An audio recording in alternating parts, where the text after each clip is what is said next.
ونصيحتي لمن لم يتزوج من الشباب أن يهيئ نفسه للزواج، وأن يعرف أحكام الزوجية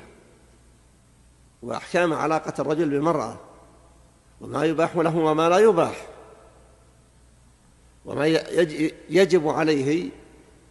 وما يندب له وأمثال ذلك، حتى يؤسس حياته الزوجية على تقوى من الله بتمسك بأحكام شريعة الله جل وعلا. كما أنصح الزوجين أن يهيئ نفسيهما لمعرفة الأحكام، أحكام الصلاة والطهارة، أحكام الزكاة، أحكام الصيام، وأحكام الحج والعمرة. وإن كانت أحكام الحج والعمرة قد لا تتكرر لأكثر الناس إلا بعد مدة، فعند حصولها من كان قادرا أن يعرف الأحكام وصل إليها، وإلا سأل.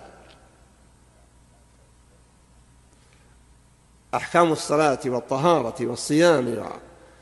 والزكاة والحج هي داخلة فيها أحوال الأسرة، وداخل فيها حكم الزوجين،